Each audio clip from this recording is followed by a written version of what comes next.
Bismillahirrahmanirrahim. Assalamualaikum warahmatullahi wabarakatuh.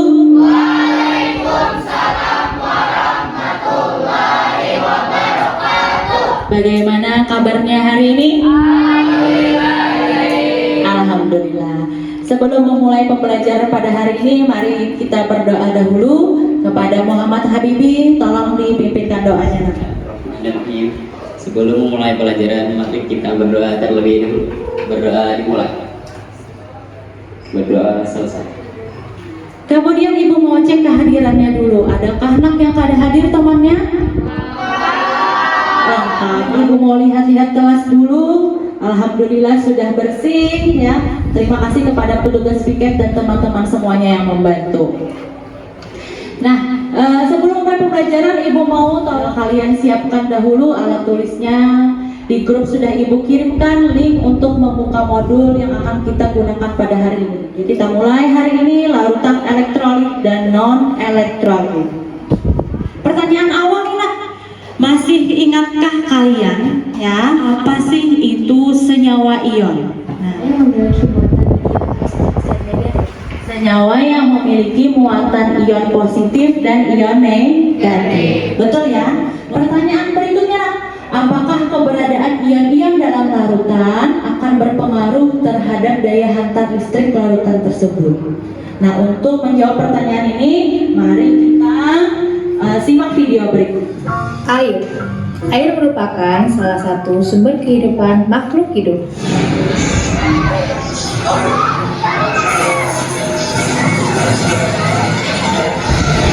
Mengapa orang-orang yang tenggelam pada video tersebut dapat tersengat listrik ya?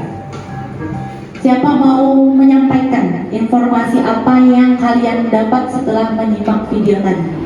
Berarti dulu misalnya listrik terkena air akan berdampak buruk bagi manusia. Nah, ternyata ya adanya listrik atau kesetrum tadi itu terjadi karena adanya ion-ion yang terlarut. Nah, bagaimana pengaruh ion-ion tersebut? Nah, adapun tujuan pembelajaran pada hari ini menguasai atau menganalisis sifat elektrolit beberapa larutan yang ada di lingkungan dan larutan yang ada di laboratorium dengan benar. Mengelompokkan larutan ke dalam elektrolit kuat, elektrolit lemah, dan non-elektrolit berdasarkan daya hantar listriknya dengan benar. Kemudian dari aspek psikomotor nanti kita melakukan percobaan daya hantar listrik berbagai larutan dengan teliti, kemudian terakhir menyajikan hasil percobaan dengan benar ya. Cakupan materi hari ini ada dua. Yang pertama daya hantar listrik larutan dan kedua adalah penggolongan daya hantar listrik larutan elektrolit. Oke ya. Nah, sebelum memasuki itu kita mau pretest dulu.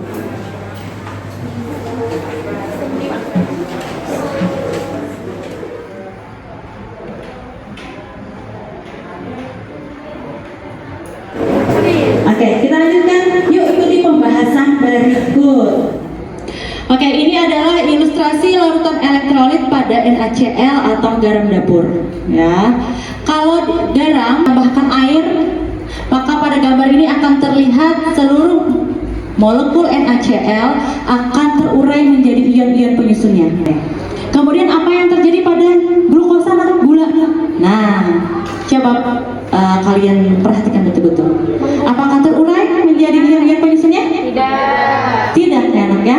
Apakah hal ini berdampak pada rangkaian alat uji yang yang sudah dirangkai kemudian diujikan? Coba kalau kita bandingkan pada nyala lampu. Kalau NaCl menunjukkan lampunya nyala. Glukosa bagaimana? Tidak ya. Kemudian pada NaCl atau garam juga ditemukan adanya gelembung-gelembung gas pada dua buah elektroda yang dicelupkan ke larutan, tapi tidak terjadi pada senyawa gula. Bisa dipahami ya kan? Coba kita lanjutkan. Masuk kita ke permasalahan.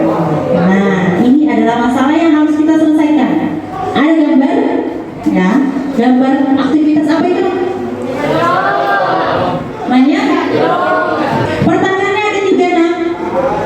Setelah digunakan alat setrum, mengapa sih ikan bisa kena setrum tanpa berkontak langsung dengan stik pencari ikan? Kemudian pertanyaan berikutnya, apakah semua zat bisa mengantarkan listrik? Ya, yang terakhir, bagaimana cara membedakan suatu zat bisa menghantar listrik atau tidak? Ya, ini 3 masalah yang sedang kita cari solusinya. Lewat apa? Lewat adanya percobaan. Nah, sekarang saatnya kerja kelompok, teamwork. Kelompok sudah Ibu bagi terdiri dari A sampai F, lengkap dengan alat dan bahan-bahan yang sudah kalian persiapkan. Nah, sekarang waktunya Ibu membagikan lembar kerja peserta didik.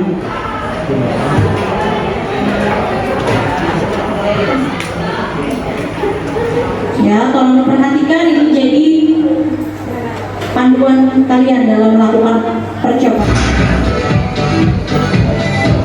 Kemudian lanjutan yang kedua, cuka. Step-stepnya masih sama. Masukkan cuka ke dalam gelas.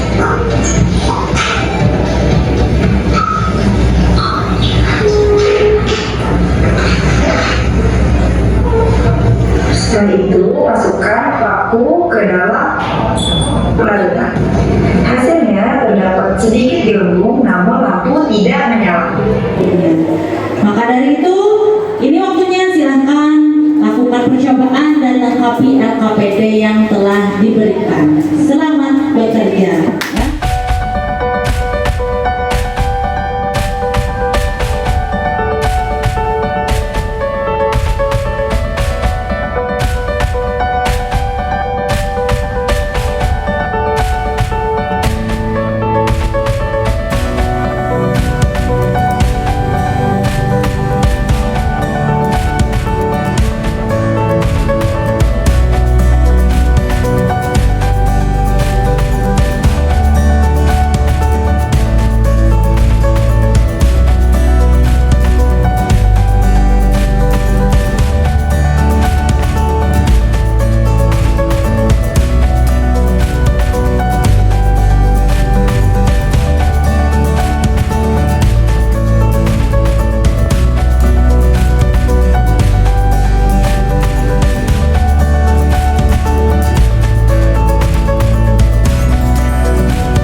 Jelaskan pertanyaan tentang analisis data hasil pengamatan yang nomor 1.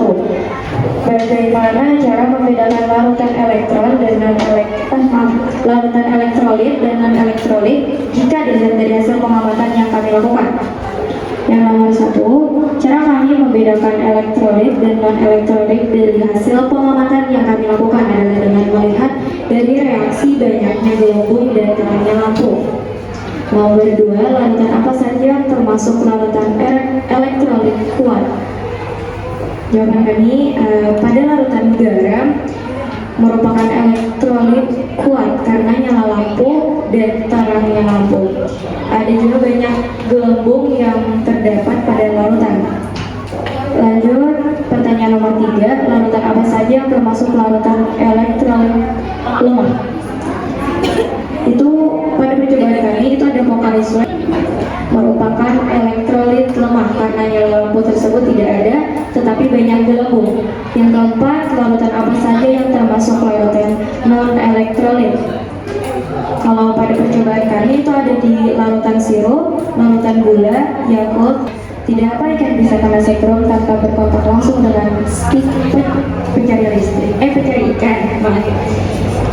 Ikan bisa kena setrum tanpa ikan disebabkan oleh hantaran-hantaran pada air yang dapat menghantarkan ion atau listrik. Pertanyaan kedua, apakah semua zat bisa menghantarkan listrik? Jawabannya tidak.